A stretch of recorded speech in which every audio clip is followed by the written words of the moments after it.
On the way to the ER, Ethan was driving me to. I told him I wanted to break up. "Lauren, is that really necessary?" he said. "Ava just bumped into you. It's not like she didn't apologize."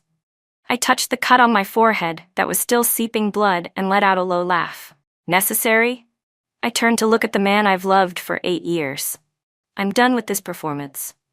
The Maybach lurched as he hit the brakes. Ethan gripped the steering wheel, stayed silent for a long time, and finally forced out, "Is it really necessary?" I didn't answer. Holding his temper, he added, "Ava already apologized. She didn't do it on purpose." I watched the streetlights outside the window, and in that second, everything felt meaningless. He started to say more, then turned and saw the blood on my forehead. His expression changed.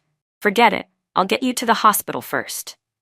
At the hospital, I had barely opened the car door when Ava came running over in heels and grabbed my hand. "Lauren, I'm so sorry. Ethan said you were badly hurt," she said, her voice shaking with tears. "I went to the new place today to grab the underwear Ethan needed for his business trip. I didn't know you were there. I honestly thought a thief had gotten in." I panicked and I gave a faint smile and pulled my hand back. "That explanation, save it for Ethan. Between us, drop the act."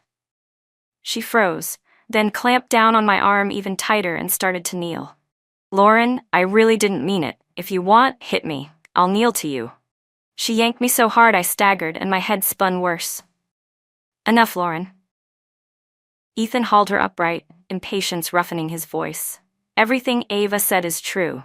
Don't keep hounding her, okay? The moment she realized she'd hit you, she called me. Because of you, we missed our flight and had to rebook. Work got delayed." He paused, frowned, then added, "Besides, if you hadn't shown up without telling anyone, she wouldn't have dropped anything on you." I looked up at him. "So I deserved it? I go to my own place, and I'm supposed to notify your secretary first?" His frown deepened, and he was about to speak when Ava cut in. "Lauren, please don't be mad at Ethan because of me. You two are getting married this weekend." I laughed. "Married?" I turned to Ethan. "We're not." His expression snapped hard. "What did you say?" "I said we're not." His voice rose. "Lauren, marriage isn't a joke. Don't forget, your grandmother wanted to see you married before she passed. You begged me on your knees to set a date." I nodded. "Right. And now she's gone, so you don't have to force it anymore. You're free." Ethan's face went completely dark. "You're being unreasonable." "Lauren, don't be like this," Ava pleaded, sneaking glances at his face. Irritated, Ethan tugged at his tie. "Fine, your emotions aren't stable right now. We'll talk when you've thought it through." Their voices buzzed in my ears like mosquitoes, and my head hurt even more. "I have thought it through, never more clearly than now." I stared at him, enunciating each word. "These 8 years, you said the company wasn't steady. You were too busy, too tired, no time, pushing the wedding back again and again until my grandmother died."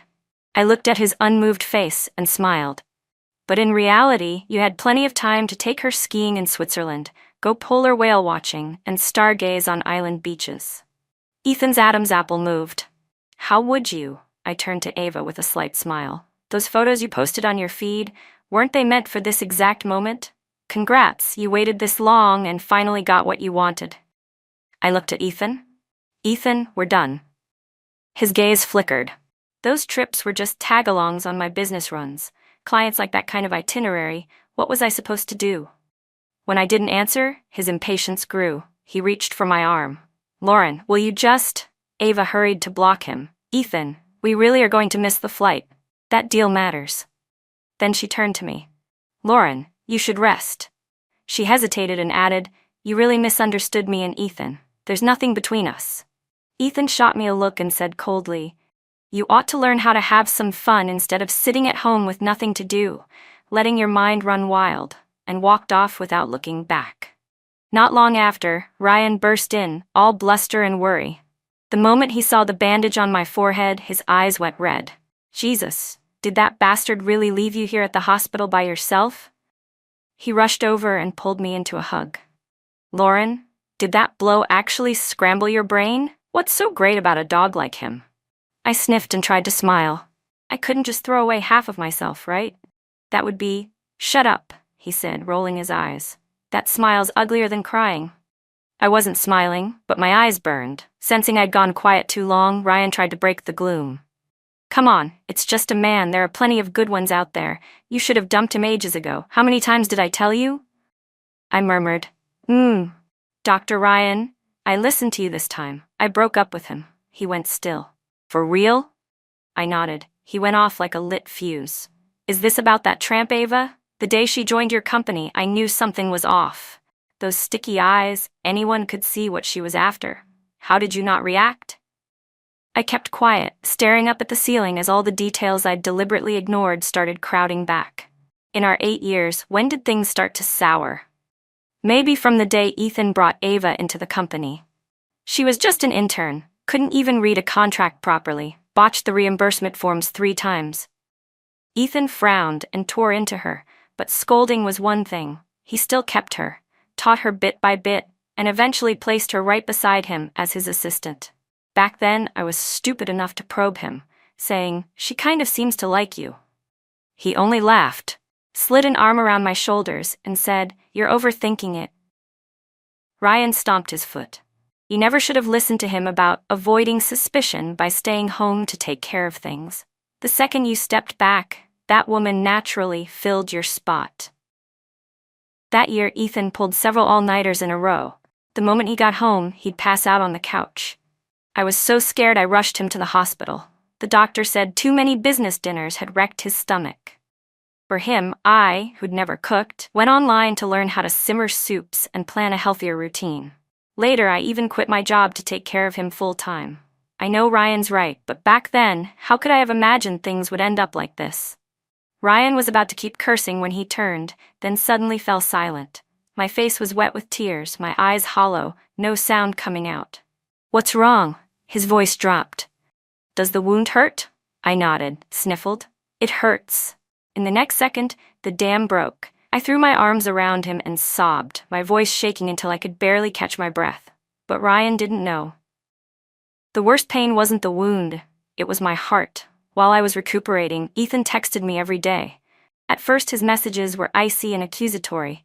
"Lauren, I'm very disappointed in you. When we get back, apologize to Ava. She isn't what you think." Later, maybe because he sensed my silence, his tone shifted. "Forget it. You're not well right now, so I won't argue with you. The client was a nightmare today. I drank a lot, my stomach hurts. I miss the soup you make. The wedding's this weekend, don't overthink it." Worried my emotions might swing, Ryan practically stuck to me every day. "I've got to keep an eye on you in case you suddenly lose your head," he said. So we curled up on the couch and killed time with short videos. At first it felt easy. Street interviews with couples, Ryan crunching chips and cackling until the next clip popped up. His hand froze. A second later he slammed the tablet shut. "It's nothing." I reopened it. On screen, Ethan wore a deep blue color-blocked t-shirt. Ava had the same style in a women's cut. They stood shoulder to shoulder looking naturally intimate. The host lifted a mic and laughed. "Are you two a couple? You match so well." Ava smiled with her eyes and said, "No, just friends." But while her mouth said friends, her gaze clung to Ethan like it could spin out 1,000 unspoken words. Ethan ducked his head with a small smile, neither echoing her nor denying it. The comments exploded. "Just friends, but in matching outfits? Classic." And, "Serious question, how can men not see what's going on?" Ryan swore. "Even the internet can tell what that bitch Ava's after. Is that dog of a man brainless?" I leaned back against the sofa, tipped my head up, blinked, and forced the surge of emotion down. "It's not that he doesn't know," I rasped, my throat tight. "He just enjoys it." My phone buzzed. Ethan. I stared at the screen for a few seconds, then answered. His voice came low and clipped. "Why haven't you answered these past few days?" "Lauren, I'll say this one last time. There's nothing between me and Ava." I cut him off. "I already said it, Ethan. We're over. Whoever you're with has nothing to do with me." He was clearly thrown by my tone. After 2 seconds, he went cold again. "How long are you going to make a scene? With your temper, I'm the only one who keeps tolerating you." I let out a small laugh. "Then don't. I don't want to tolerate you either because I think you're filthy." Before he could react, I hung up, moved fast, and blocked his number and every contact for him, phone, chat, all of it, clean and complete. Almost at the same time a text chimed. "Miss Lynn, your wedding is this weekend. When would you like to pick up your dress?" I hesitated 2 seconds and replied, "Tomorrow." The next day I went to the wedding company. The receptionist stood with a smile. "Miss Lynn, are you here to cancel the wed?" She stopped mid-sentence as a side door swung open, and Ethan and Ava walked out shoulder to shoulder, with the planning manager in charge of my wedding trailing behind them, looking mortified. "Miss Lynn," the manager said, "Ethan just instructed us that the bride will be changed on the day of the wedding." I arched a brow and swept them with a mocking look.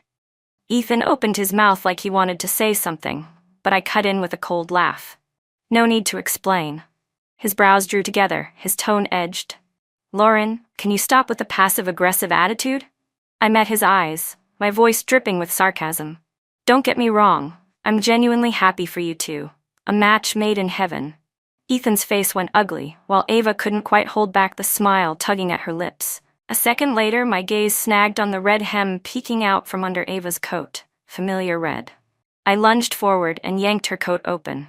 Sure enough, my wedding dress.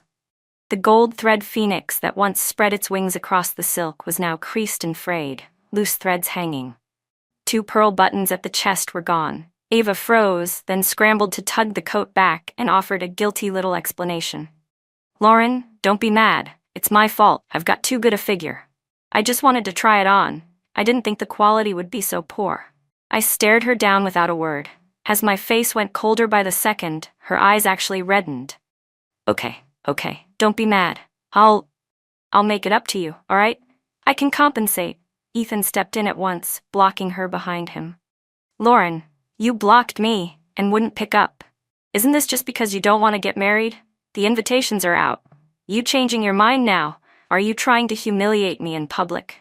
If Ava weren't understanding enough to step in for you, I wouldn't even know how to clean up the mess. She put on your dress for your sake. Stop making a scene. And anyway, Lauren, it's just a dress. Do you really have to get this worked up?" I lifted my head and pinned him with a stare. That dress was stitched by my grandmother, every single thread, before she died. Lying on her deathbed, she still kept saying she wanted to see me wear it to my own wedding. I bit out each word, my eyes ice cold. "And now you say it's just a dress?" Ethan frowned and started to speak, but he didn't get the chance. I shot out a hand, grabbed Ava by her hair, and dragged her out from behind him. "You're paying for this," I hissed, fury breaking its banks in my chest. "Fine, pay with your life." I drove my foot hard into her lower belly. She screamed and crashed to her knees. "Lauren, are you insane?" Ethan roared, lunging at me and shoving me back. My forehead smashed against the edge of a table. The fresh bandage bloomed red at once. He didn't spare me a glance, just spun back to haul Ava up, panic written all over his face. Bracing myself against the table, I pushed to my feet. My fingers brushed something heavy, a paperweight. I let out a cold laugh, snatched it up, and hurled it at the pair of them. Ava shrieked. Ethan threw himself in front of her. The paperweight grazed his shoulder, slammed into the floor, and shattered into pieces. "You think I'm crazy, Ethan?" I said, voice shaking with rage. "Now this is crazy. We're not done today, not the two of you." Ava looked like she wanted to come at me again, but when she met my frozen stare, her steps faltered, and a flicker of fear crept into her eyes. Ethan's brows knotted, his tone impatient. "Lauren, what exactly do you want today?" I turned my head slowly and spoke, voice like ice. "I came to cancel the wedding, but you two pushed it too far, so don't blame me for what happens next." Just then, the main doors banged open. A doctor was jostled aside as Ryan burst in. The moment he saw the fresh blood soaking through my bandage, he detonated. "Ethan," Ryan's voice was nearly a roar. "Lauren just got a concussion from that little vixen of yours. Don't pretend you don't know. And now you dare lay a hand on her?" Only then did Ethan notice the blood seeping again at my temple. His face sank. He reached out as if to steady me. I stepped back, cold-faced, dodging his hand. Ava caught it in the corner of her eye and her expression twisted. Even her breathing went ragged. She trembled with anger but didn't dare come at me, only glared, teeth clenched. Then she swung on Ryan and screamed, "What do my affairs with Ethan have to do with you? Mind your own business." Ryan let out a chill laugh and shot back, unhurried. "I didn't name names, but you jumped up first. Nice self-awareness." Ava, furious, lunged to grab his hair. Ryan slapped her across the face. "I've been sick of you for a while," he said, voice like ice. Since you came looking for it, don't blame me for being rude. She stumbled back a few steps, clutching her cheek, unsteady on her feet, tears springing to her eyes. Ryan, that's enough. Ethan barked, taking a step like he'd rush him. His hand had barely lifted when I snatched a glass ornament off the table and smashed it to the floor. Shards skittered everywhere. I bent, picked up the sharpest piece, raised it, and leveled it at Ethan's chest. Lay one finger on my friend and try me, I said, each word knife cold. The air seemed to freeze. Ethan stopped dead, disbelief flickering in his eyes like he'd never seen me like this. Ryan tilted his head at me, eyes suddenly bright, as if something amusing had come back to him. Well, haven't seen that edge in you for a long time. Footsteps pounded outside. Several uniformed officers strode in.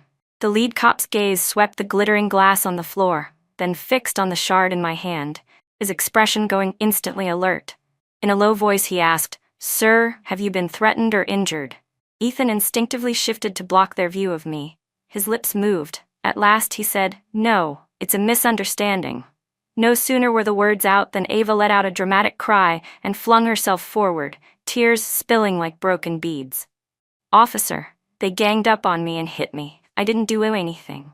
They cursed me, smashed glass to scare me. I'm terrified." She pointed at Ryan and me, playing the victim to the hilt.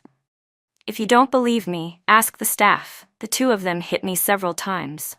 The officer's face tightened. He turned to the others. "Can anyone explain exactly what happened?" Silence held for a few seconds. A wedding shop clerk hesitated, then spoke up. "I don't think Miss Lynn is in the wrong." The officer looked over. "You are?" "An employee here," he said, swallowing. The planning manager in charge of my wedding stepped out too, gritting her teeth. "Yes, officer, we were here the whole time. They were the ones who came to make trouble first. Miss Lynn only came to cancel the wedding and was goaded. What they did went way too far." At that, Ava's eyes reddened. "Lies. You took her money. That's why you're siding with her." The clerk cut in coldly. "Miss, that's out of line. We have surveillance. Who provoked whom is clear. And I've already said this. That dress isn't from our store. It's Miss Lynn's personal property. The store wouldn't let you touch it, but you insisted on squeezing into it and yanked the zipper right off," the clerk said. The planning manager gave a chilly snort.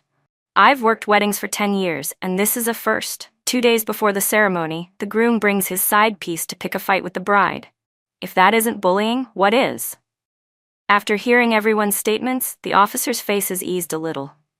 "Looks like there were misunderstandings on both sides," the lead one said.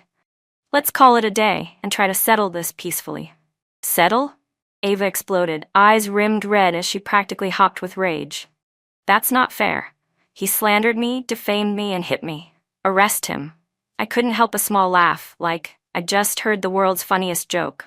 "Cut the helpless act routine, Ava. Whether it's slander, everybody here knows the truth. Do you dare say you're not trying to replace me and marry Ethan?" Her gaze skittered, panic showing. I didn't let up. "And if you really think I hit you and you're that wounded, go to the hospital." "Relax, the medical bills are on me." "Ahem," an officer coughed, smoothing things over. "If even the medical expenses are covered, then this really isn't a big case." He paused and glanced at Ethan, his tone oblique. "Marriage is a personal freedom, sure, but a person should still have some basic decency and respect for social norms. Don't give folks something to point their fingers at." Ethan's face went sallow with embarrassment. Seeing that I was unhurt, Ava went berserk. She grabbed one officer's arm and shrieked, words tumbling over themselves. "You can't leave. She's crazy. She'll kill me. Her mother was mentally ill, and she is too. When she snaps, she'll do anything." The air turned to ice. Every eye swung to my face. Ethan's expression changed in an instant. He rounded on her. "Ava, what nonsense are you spouting?" Ryan blew up too. "What the hell did you just say?" I, though, went strangely quiet, staring straight at Ethan. I hadn't expected even that secret to be known. My voice was mild but barbed. "So there's really nothing you don't share with her, huh?" He panicked. "It wasn't me. I never." "Doesn't matter," I said, cutting him off with a small smile. I turned to Ava, my brows cool and level. "So what if you know I'm the daughter of someone with mental illness? All the more reason to be careful around me. Who knows when I'll go crazy?" My tone was calm, but my gaze slid into her like an ice blade. Ava went paper white and shrank back. The next second she tried to bolt. I caught her arm. "Run, we haven't settled the bill for the gown," she screamed, struggling, shivering. I'll pay, okay?" I let go, my voice cool. "Good. 880,000. In my account tomorrow." She stared like she'd been struck by lightning. "What did you say?" Whipping toward Ethan, she pitched her voice sharp. "Ethan, you heard that. She's doing this on purpose. I only tried it on and she's extorting me." I tipped my head, eyes sliding to Ethan, a faint smile on my lips and ice in my tone. That wedding dress was hand-embroidered, stitch by stitch, by my grandmother before she passed. "You tell me, worth 880,000 or not?" Ethan's face locked up for a few seconds. At last, he said, flat and final, "Transfer the money to Lauren's account tomorrow." "Ethan," Ava spun back, stunned. I gave a short, mirthless laugh. "How rare Mr. Gu takes my side for once. Good night." Without looking back, I took Ryan's hand and turned to leave. We had barely stepped through the door when Ethan hurried after us. "Lauren, about your mother. I swear I didn't tell her. I never wanted to hurt you." I didn't look back. "So what? Go coax your little bride, Ethan," I said softly. "You two are getting married tomorrow, after all." In the restroom mirror, I wiped the fresh blood beading at my temple. Ryan was beside me, so angry he was practically stomping holes in the floor. "Damn it, if I'd known Ethan was this kind of dog, you never should have saved him back then. You gave him so much, and this is what you get." I lowered my eyes and dabbed disinfectant over the cut, stroke by steady stroke, as if I couldn't feel the sting. "Forget it, Ryan. Getting worked up over people like that isn't worth it," I murmured, my voice carrying a tiredness I couldn't name. "When I was 10, my mom lost control after my dad cheated. She slashed him with a fruit knife, then ended her own life in the bathtub. On the day of her funeral, my dad didn't show. He left a letter instead. 'I won't raise you. I'm afraid you'll be like your mother and one day do the same to me.' Then he turned his back and vanished. I was sent to live with Grandma. She told me I wasn't a child nobody loved, but in those years no one wanted to play with me, and the teachers always watched me like I was a ticking bomb. I got into fights, skipped class, wore indifference like a mask. One day at the mouth of an alley, a few thugs were beating a boy. He shielded his backpack, refusing to let go. I charged in and drove them off. He looked up at me, his face swollen and blue, but his smile was bright as sunlight. "Thank you. I'm Ethan. What's your name?" I took him to Grandma's, cleaned his cuts, and made him porridge. Between sips, he said, "You're the coolest girl I've ever met." Years later we met again. He stood by a floor-to-ceiling window in a suit, handed me a bouquet of sunflowers and said, "Lauren, I like you. Be my girlfriend." I hesitated. I was afraid love would destroy me like it destroyed my mother, afraid I'd destroy him. He took my hand. "I'm not your father. I won't abandon you. I'll protect you for life." I believed him. Looking back now, it feels like a joke. Ryan dropped onto the couch, took a long pull from a bottle, and cursed through his teeth. "He's a beast in a borrowed skin. No, he's worse than a beast." I curled my lips, clinked my glass against his. "To dogs, may he enjoy married life." We drank through the night until dawn bled in. When I woke the next day, 2 bank notifications popped up. One deposit for 880,000, note, compensation for gown. The other was from Ethan. Just 3 words in the memo, "I'm sorry." I stared at the screen for a few seconds, thumbs skimming over the numbers as a thin, mocking smile pulled at my mouth. Ryan leaned over, caught a glimpse, and his eyes bulged. "Holy, 5 million. Lauren, do not act on impulse. Don't send it back." I slipped the phone into my pocket. "Relax, I won't. It's what I'm owed." I'd assumed Ava would flood her feed with the wedding, diamond ring, white veil, and Ethan waiting at the end of the aisle. But before she could post anything, word reached me first. Ethan had run from the wedding. They said that on the wedding day, Ava already had her makeup done and was waiting backstage in a white gown. When the host announced, "Groom, please welcome the bride and walk her into the hall," the whole room stirred, everyone except Ethan, standing at the head of the aisle, motionless. He lowered his eyes to the bouquet of sunflowers in his hands, my favorite once upon a time. He'd even chosen them for the ceremony, saying they stood for steadfast, burning courage in the face of hardship. He used to say they were like me. At last, Ava couldn't hold back. She hurried up in her heels, grabbed his arm, and whispered, anxious, "Ethan, what's wrong? Everyone's looking at you." He lifted his head, and for an instant his gaze went blank, like he'd just woken from a dream.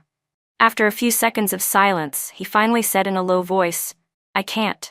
I thought she could be replaced, but I can't do it." The words had barely fallen when he shook off her hand and turned to leave. The crowd erupted. Partners, elders, every guest rose. Some whispered, some lifted their phones to record. Ava's face drained white. She clawed at him, frantic. "Ethan, are you insane? Do you know how many people are watching? You're embarrassing the company, me, your parents, everyone." Gritting his teeth, tamping down his anger, she hissed, "Even if you still think about Lauren, you can hold it in. Finish the wedding then." "Enough," Ethan said, voice rough, and flung her hand away. He loosened his tie and slowly stripped off the neat little compromises and disguises one button at a time, then walked down the steps without looking back. The videographer hadn't even turned off the camera. The scene was captured crystal clear and shot around the internet that night. Racing onto the trending list, groom bolts at the altar, can't let go of his ex. The mockery online was relentless. Ryan saw the clip and nearly choked on his water, then called me. "Lauren, look, dog, Ethan's lost his mind. He actually ditched the side piece at the last minute. He cycled through 4 new numbers calling me, even tried to add my WeChat to ask where you are. I blocked them all." I held the phone, my voice even. "Ignore him." "That's right," Ryan said loudly. "Let him stew in regret." After we hung up, I slipped my phone into my pocket and went back to the fabric of the wedding dress in my hands. I'd already turned Grandma's old shop into Sunthread Atelier, a studio for traditional handmade wedding gowns. At first, I only wanted to carry on her craft. I didn't expect one photo of the repaired gown to catch fire online. In the picture, the dress and shoes hung in the window, gold and silver threads laid anew. The frayed places and pulled stitches of the past had been mended by my needle, and even the embroidery had taken on a softer depth. Someone commented, "This is what a gown with a soul looks like, every stitch sewn with feeling." Somehow, Ethan saw that photo. He went still, tracing the pattern on the screen with a fingertip. I didn't expect him to come so fast. That day, as I was closing up the studio, he stood in the doorway looking at me, suit wrinkled, eyes dim. "Lauren, can we talk?" I didn't answer. I kept wiping the table without lifting my head. He waited a moment, then said, "I didn't marry Ava that day." I let out a short laugh. "I know. Social feeds have been buzzing. CEO's wedding canceled." The bride burst into tears on the spot. Must have been quite the spectacle. He opened his mouth like he wanted to explain, but in the end only said, "I was wrong." I finished wiping the last shard of glass locked up and said, "As long as you know it yourself, that's enough." I stepped past him, deliberately angling my body so we wouldn't touch. In a low voice he asked, "What would it take for you to forgive me?" I stopped and looked at Ethan, my face calm. "If you really want to make amends, then stop disrupting my life. Do that, and I'll count it as forgiveness." His expression froze. The step he'd started to take seemed to turn to ice. He stood there without a word. A few days later, the internet flooded with hate. The ex shows up to stir trouble, steals the fiancée, then plays the victim. Disgusting. The attached clip was the scene of me arguing with them at the wedding company. The video had been maliciously edited, cutting out the part where she wore my dress and injured me, while funneling views to the shot of me slamming a glass. The caption read, "She relied on being Ethan's ex, showed up before the wedding to make a scene, even smashed the place. Now the wedding's canceled and she's the one going viral." The top comments got nastier by the minute. "This type is a master at acting. She seduced him, and now she's playing victim. Shameless. Side chick trying to whitewash." My comment section was overrun. The studio phone rang off the hook with abuse. Even clients with gown orders called, hesitant. "Miss Lynn, those things online, are they true?" I swallowed my headache and explained over and over, but some people still called just to harass me with filthy words. Someone even dumped a bucket of red paint at my door. The characters for Sunthread were drowned in a glaring red. When Ryan found out, he was livid over the phone. "Lauren, why didn't you tell me? Are you crazy, trying to hold this alone? I'm flying over right now." I leaned back in my chair and kept my voice soft. "Don't, you're busy. I'm fine. This won't beat me. The next morning, the storefront was spotless, no trace of paint, and 2 pots of fresh flowers had appeared. I stared for a second. The owner of the shop next door leaned in his doorway and glanced my way. Stuff like this is hard to handle alone. If you need help, call me. I was a little surprised. He didn't seem like the meddling type. I tried, cautiously, "What's your name?" He paused, thinking, then said, "Evan Shaw." When he said it, he watched me, like he was waiting for a reaction. I only nodded. "Thank you, Mr. Shaw." Something unreadable flickered in his eyes. He lowered his gaze. "I'm right next door. If anything comes up, knock." Overnight, the tide online turned. Ethan finally spoke up, posting an official statement with an old photo of us and a timeline of our years together. "The wedding's cancellation wasn't a sudden accident," he wrote. "I failed Lauren and our 8-year relationship. Ava was never my official girlfriend, only my secretary, and she's been dismissed. My apology to Lauren can never make up for what I've done." The internet exploded. People dug up Ava's past. Someone found that street interview where she'd claimed they were just friends. "Didn't you say you were just friends? How'd you suddenly become the other woman? Be honest, has a single true word ever come out of your mouth?" The topic trended for 3 days straight. Ava's comments section went up in flames. First, she tried to pass the buck, claiming a friend had posted on her behalf to defend her. The bride cried on the spot. Must have been quite a scene. He opened his mouth like he wanted to explain, but in the end only said, "I was wrong." I wiped up the last shard of glass, locked the door, and said, "As long as you know it yourself, that's enough." I started out, deliberately angling past him so he wouldn't touch. In a low voice he asked, "What can I do for you to forgive me?" I stopped, looked at Ethan, and kept my tone even. "If you really want to make amends, then stop disturbing my life. Do that and I'll count it as forgiveness." His expression froze.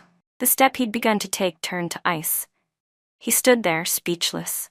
A few days later, the internet filled with hate.